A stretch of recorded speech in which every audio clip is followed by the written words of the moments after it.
Welcome to part 2 of 2 with Ysee of Noel Gallagher's High Flying Birds. What you just heard there is a world exclusive. It's the first the entire planet has heard of the Right Stuff cover that she's done with Tony Allen on drums. You're going to hear more of that at the end of the episode as well. Thank you to your feedback for the first episode. People are loving this, and so we're going to go straight into this now. But just so you know, for more episodes, go to StageLeftPodcast.com or follow us on our social medias as well. The StageLeft Podcast. StageLeft is all one word, and you'll find episodes with Gare Marcher, an hour and a half with him.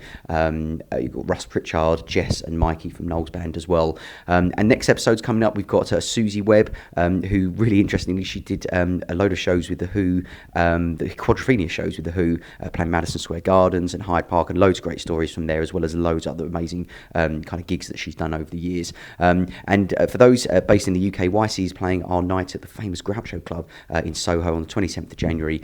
Get in touch via the socials if you want to come to that. We'll make sure there's a couple of guest list spaces for you. Okay, so here we go. Please enjoy. It's part 2 of Ysee from Noel Gallagher's High Flying Birds.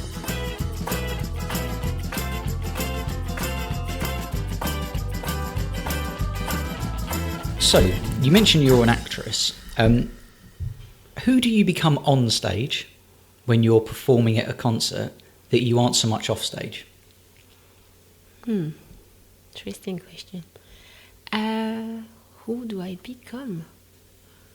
Hopefully myself.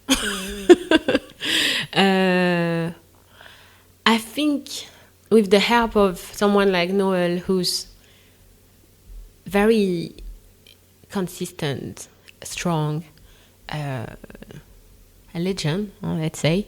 Let's say what it is. Because you take the energy from whoever you are with on stage, whoever you have in front of you, so the crowd. So you become, you have no idea of who you become. You just become so strong. That's what we are addicted to, I think. Just some energy brought together, and you can go to the. When I say that, I'm thinking of Fort Knox, for example. Yep. Fort Knox is like the first song. It's very challenging for me vocally. It's really high. It needs consistency. It needs endurance. It needs strength. And it's the first song. You're supposed to have that first song, and it's cool because you have to get to that 80%, 90%, or even 100% straight away. That is great because I don't have so many songs, so that's the first one. The first one have to be there. So yeah, sometimes I become like an animal in that song. Like sometimes I see some footages, and I'm like, wow, I don't even recognize this person. Really? Yeah. What do you recognize then? If you don't recognize this person, what do you see more of? Like an animal. Really? like a everything that is inside that you can't, that some people don't have the chance to put out. I have the chance to put it out. It's kind of tuneful. You're singing in tune, but it's kind of a scream, like a wail, isn't it? It's really wild. Yeah. And that's straight into the song. That's the first song, the opening song. It doesn't require. It does require to be in tune, of course, but it doesn't require to be like singing. Like it's like you have it out and bring it and give it. And when I can feel people are taking it, like it's even stronger and stronger and stronger until the end of the song. It's very cool. It's a good tune. So the new stuff that's been released this year via EPs, you recorded that, I think, was it in Rack Studios and Abbey Road, I think. Mm-hmm. How do those two studios differ from your point of view? Because they're legendary studios, or is it just for you just walking into a place and singing it? No.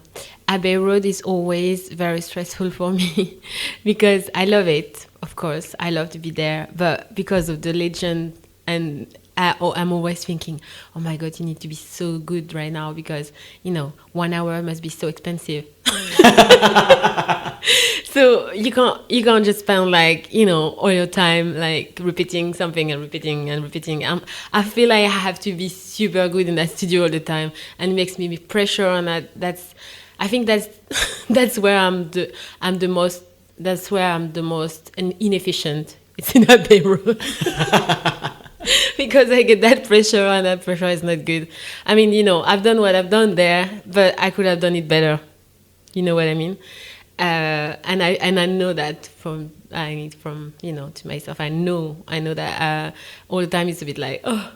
So yeah, but it's amazing to be able to do that there. Like, it's his house. It's one of his place where Noel does his thing, and he likes to be there, and it's such an amazing place.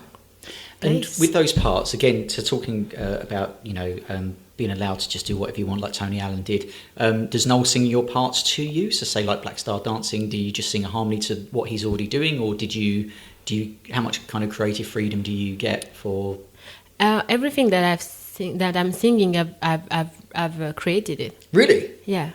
So get those royalties in. All the parts in Fork Knox, all the parts in Be Careful What You Wish For.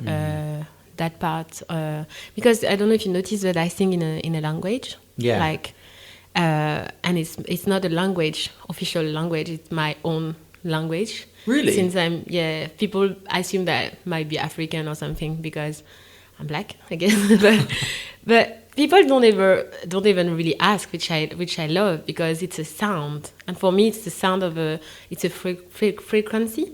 So it's like depends of what is happening in the room and how I feel and who is there, and it's since I'm young I have this language, and it became something that I use, and I could do an album with only that. I would be the most happy because it's just easy for me to talk these sounds. Now that's interesting, because I wonder if the listener can work out what emotion the language is trying to convey through your voice, which I guess is the aim of that.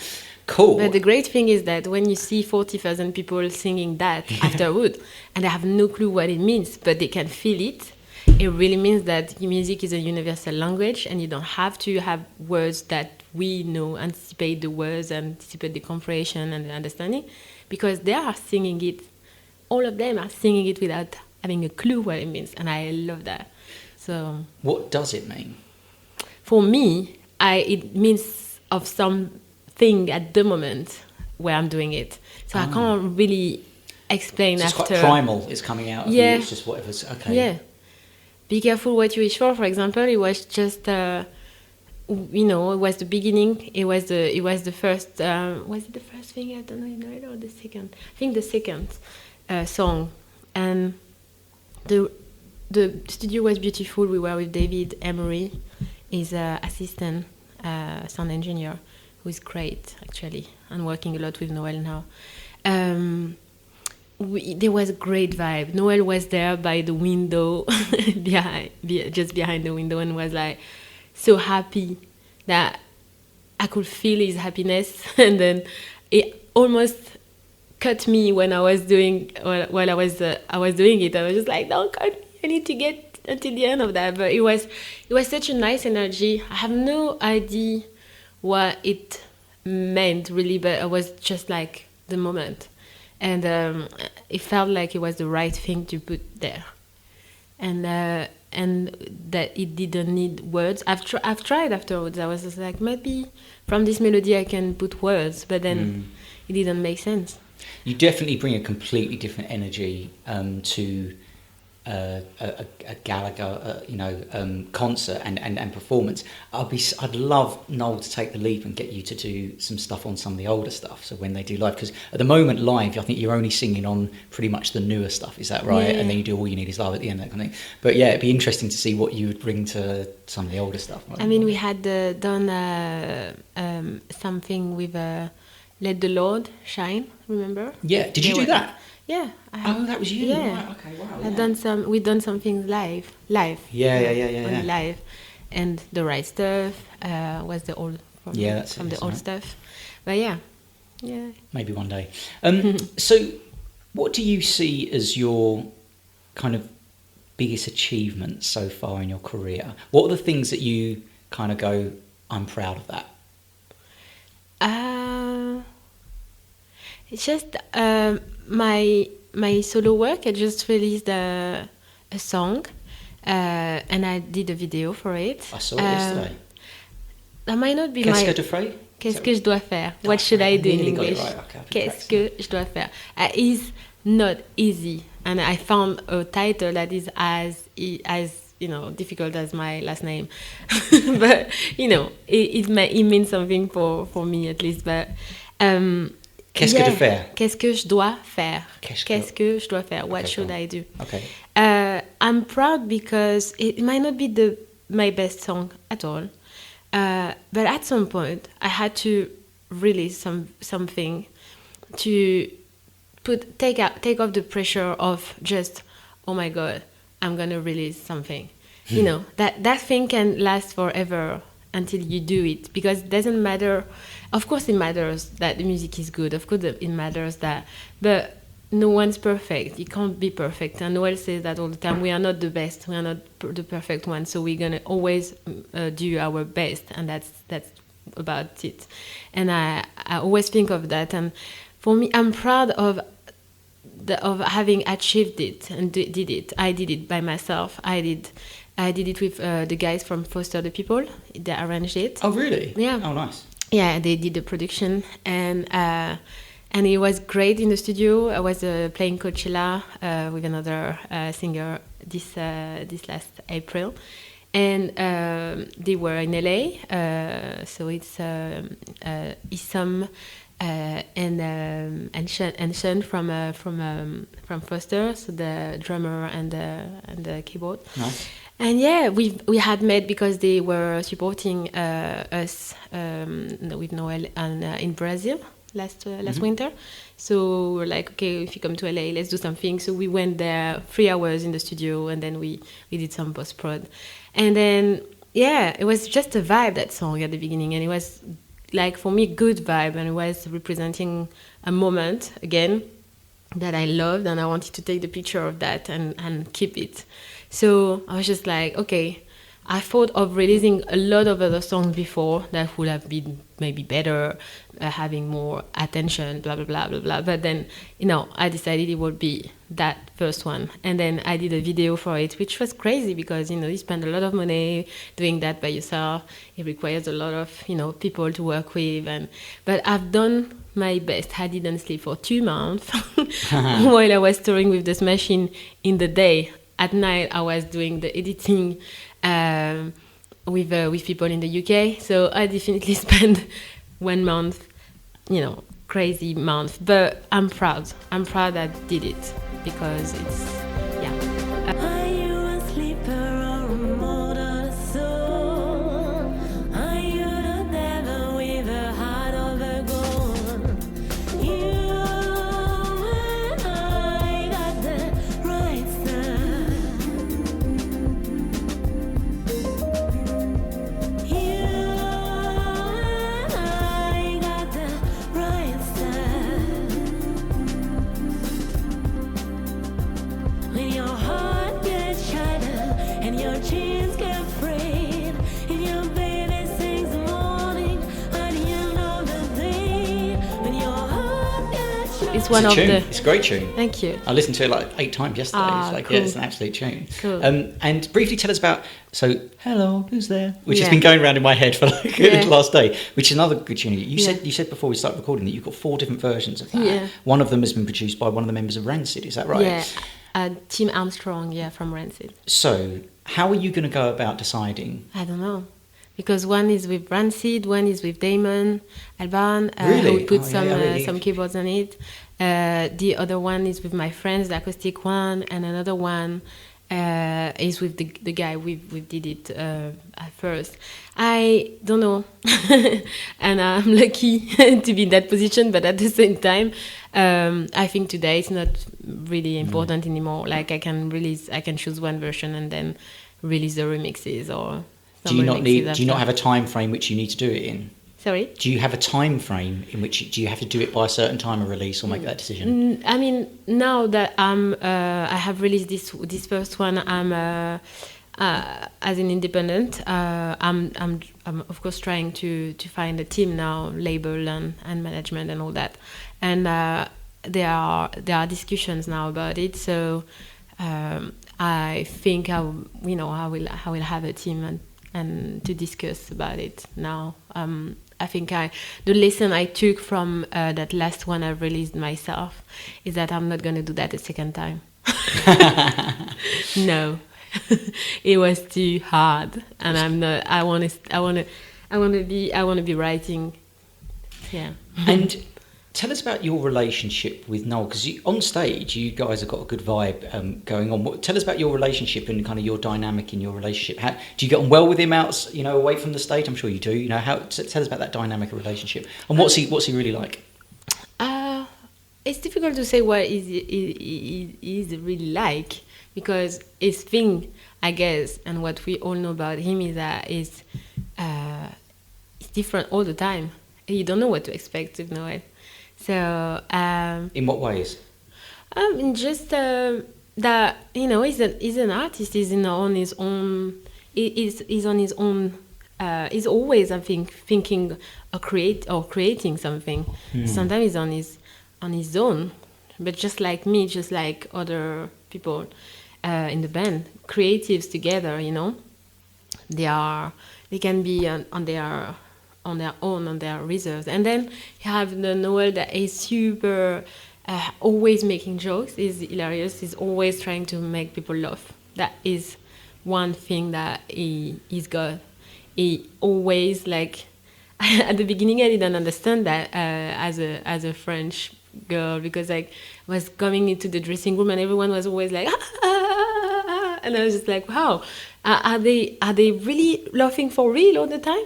And then, it's all about like telling a story about something that happened in the weekend, and it's really also really down to earth. Like it's always stories about things that happen to people, or some anecdotes about the past, or anecdotes about some friends. But it always make a big thing of being fun and make people laugh.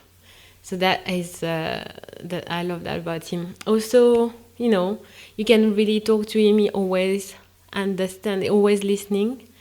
In a way, if you think that I might not be listening, but it has got to listen to it and might have changed it the next day if it's something about at least or whatever that you didn't really dare to tell, and then it has changed because he's thinking for us. In a good way. He wants us to be, to be well, to be good. My relationship with him, straight at the beginning, we didn't know we had so many people in common. Because such as he coming from this, everything is coming from this ring, and then. So just the guys from Gorillaz, Jeff, who done Jeff, Cheye, all this Damon at the same time, like a lot of musicians that we have in common. So it's been friendly, like straight away. I think I didn't feel like, oh my God, I'm talking to Noel Gallagher. I'm scared. No, I didn't have that. Kind of relationship with him.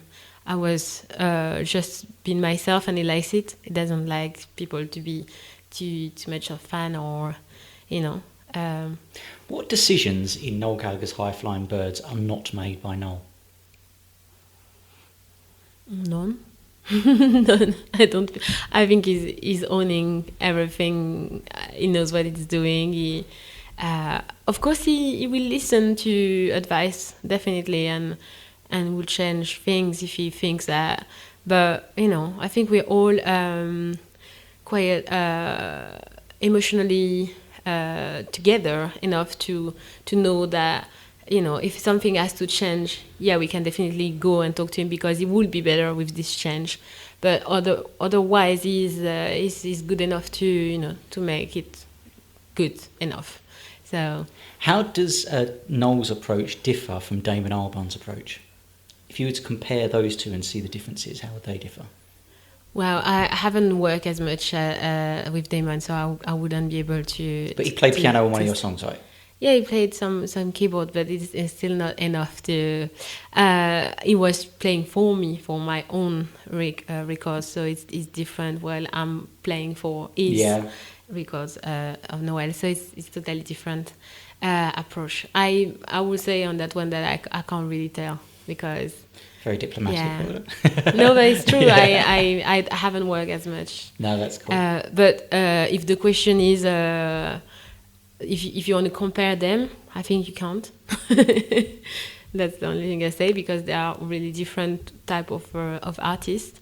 They've been compared for other reasons, for their the same genre of music but I think they are totally two different, people. Can you summarise the members in the band, each of them, in one word? So, Russ, what would be one word to describe Russ? A vibe. Vibe, nice. Gem? Poetry. Nice. Chris? Strength into the kindness. Nice. Charlotte? Crazy and sunny. Love it. Jess?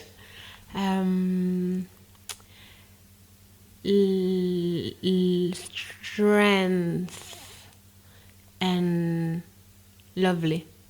She said kindness about you. That was her word that she had for you. Mikey? Mikey, oh my God, Mikey is such a clever, emotional. Mikey is an incredible human being. I think he knows everything. That's it. He knows what is happening, energetic on every level. He's amazing. I owe everything to Mikey. He was the first ever guest on the StageLeft Podcast, and I've seen him a few times since, and he's a great person. He's incredible. Yeah, he's amazing. And what about Noel? How would you summarise Noel? Consistency. Love it. Did you do a cover of The Right Stuff? Is that right? Mm-hmm. Recorded it? Recorded. It's another thing. Again, I have many versions of it. Oh, do you? So I still don't know how to decide. And how do the versions differ? So is it you just singing lead vocal all the way through it? So in a different way, yeah. So Emery, who is the sound engineer for David Holmes and now working a lot with Noel in the last stuff, yep. Actually. Emery, we've done a version of The Right Stuff with Tony Allen. Really? Yeah. Yeah. Oh, I've got to hear that. That's cool. Yeah, if you want, I will.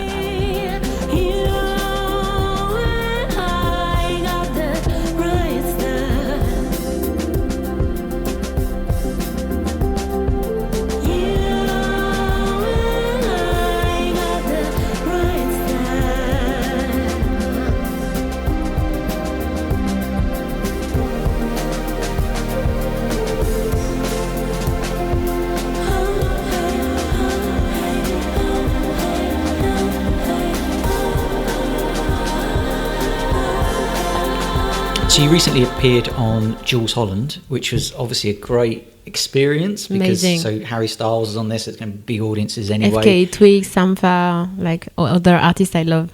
Tell us about that experience and tell us what that means to you appearing on later with Jools Holland. For me, it's like it's supposed to be. I mean, it is one of the shows, right? That you have to do, and if you can, and if you're lucky enough to do it, then wow. So I was really excited. It came with a bit of stress for that one, definitely. I knew I couldn't, I had to be good. Also for me, for Noel, for everyone. Yeah, really, really proud that we did it. And Jools Holland is a musician.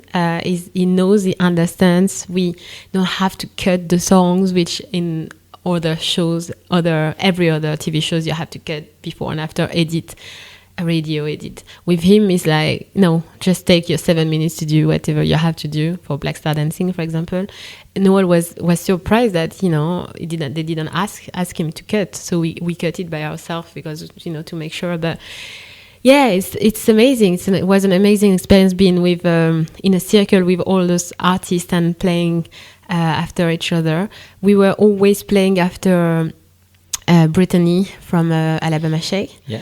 Wow, this girl was so amazing. All the time she was just passing on strength for us to do. And then after us, it was Harry Styles, who was amazed by by Noel a bit. You could tell he was, looking at him, and we were all, just in a little bubble of music with music talents, and it was beautiful. It always strikes me watching Jools Holland that it must be a very challenging production because so much is going on and the different cutaways. Is it a case that they say, right, you're next after this and you have to be ready to go like that? Because it's all done, I think, in one take. But we all ready from the beginning, so we all in place from the beginning, and then we stay there. Even when other people are singing, we stay there, and then it's just Yeah. So it's like a 2.5 hours standing there and waiting for a turn. But I loved it. And a great platform for you to be seen as well. And wow, yeah. I mean, it's going to be seen by a lot of people. Yeah, that hopefully will bring more.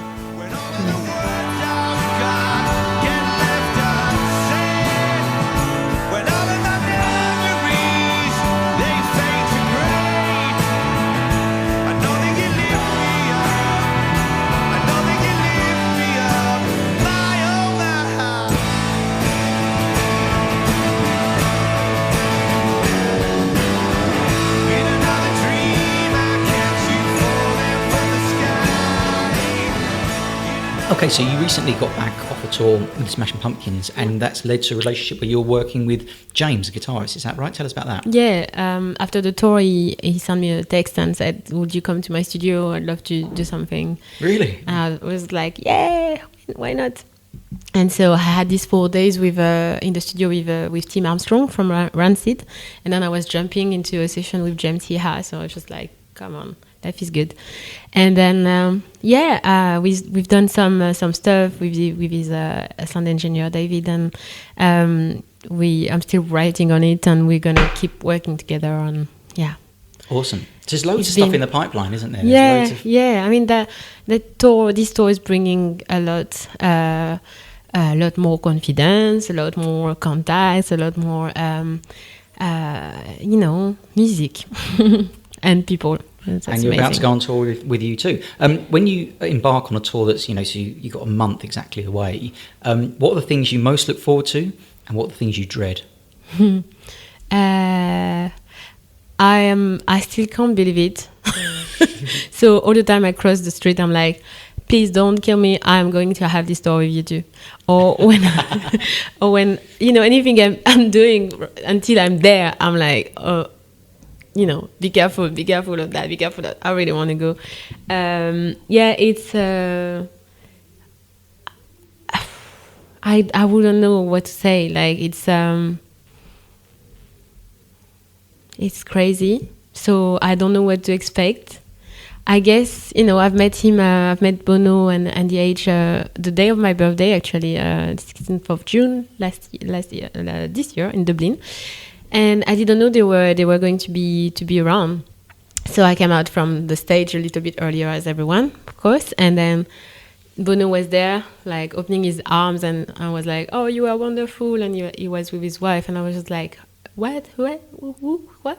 Okay, hi." and then he told me that he was really happy, and then he said, "I'll make sure you have the best tour in your life, basically." Wow. Like the best moment in your life. I was just like, okay.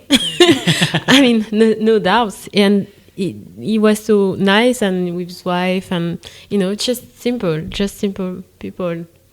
We were very lucky. So when we recorded the Russ episode in Rome, it's just before you joined the band, and they were supporting you two on the Joshua Tree and the live performance. Have you seen the live performance yet? Have you seen one of their shows yet? So Noel invited me 2 years ago.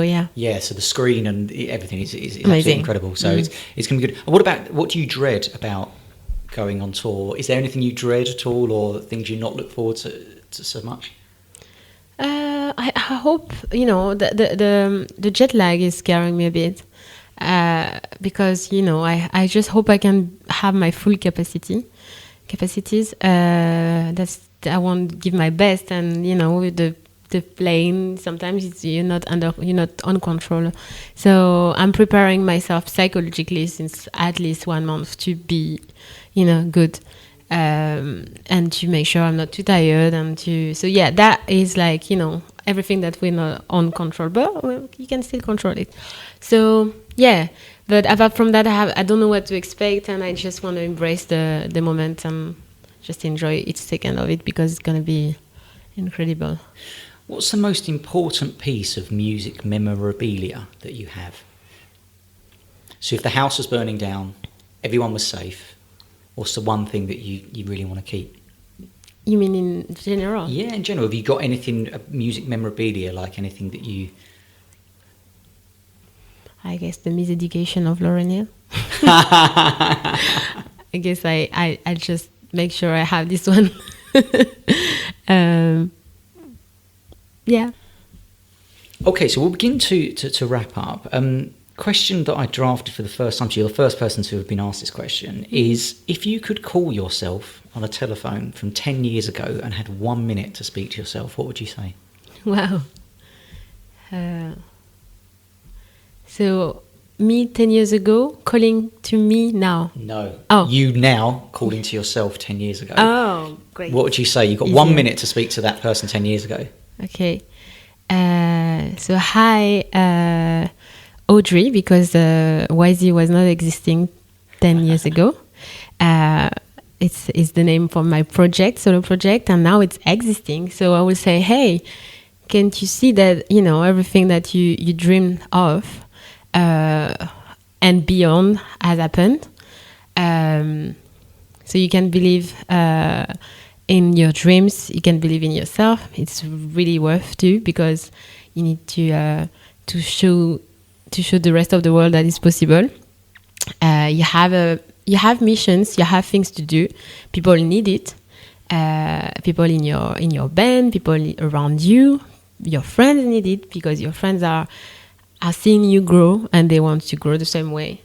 In your band, people are seeing you grow also, and they want to be a part of it, and they are proud to be a part of it. Every one of your entourage is proud, so you should definitely listen to your voices, even if no one believes in it. Just do it. Cool. And where do you want to be in 10 years from now?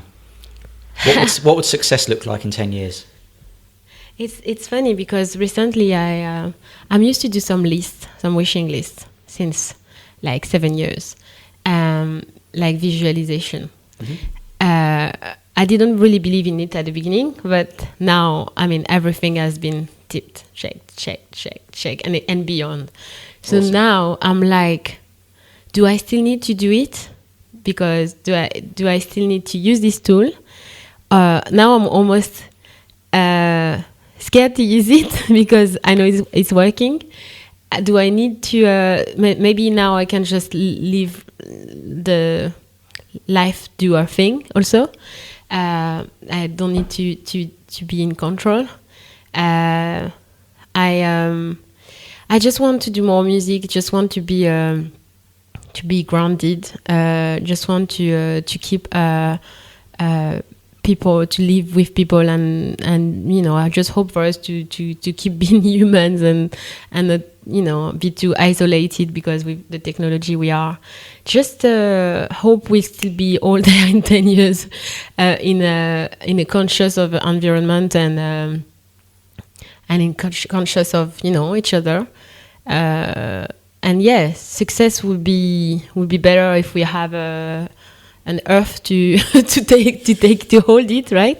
But yeah, for myself, I definitely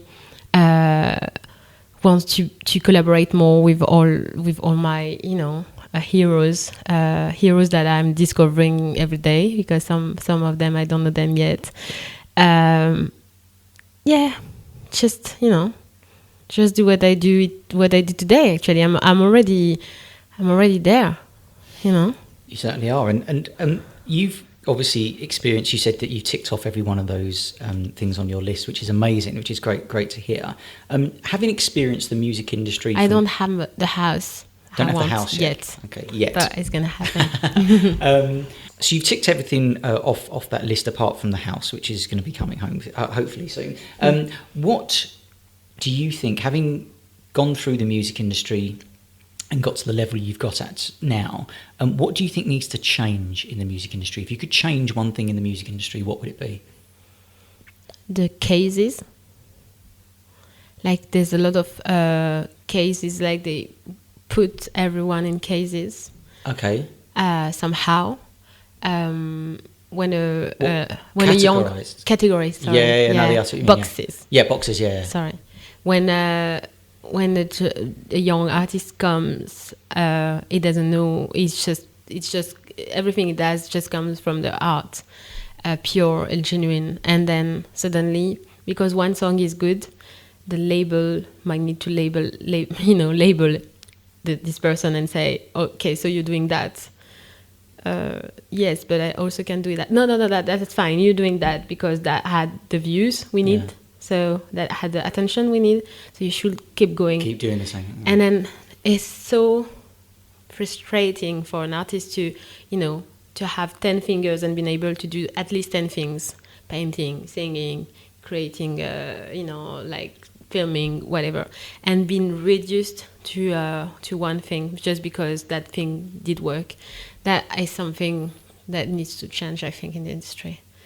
But I think it's changing a little bit because of the internet coming, and now you can see someone having his own song, doing the soundtrack for his own little short movie, having filmed the movie, etc., etc. So it starts to be a bit more. But yeah, as artists, we need to we need to be free. Well, thank you for joining us on the StageLeft Podcast, Ysee. You're about to create some amazing memories on this next tour that are going to last a lifetime. These shows are going to be huge. You're playing the Adelaide Oval, which is very beautiful, Sydney Creek Grand, and all these huge venues in Australia, which are very beautiful. Enjoy every minute of them. Good luck with the solo material. Thank you. And thank you for being such a great guest on the StageLeft Podcast. Thank you very much. Thank you too for doing that since years, and good luck. Thank you very much.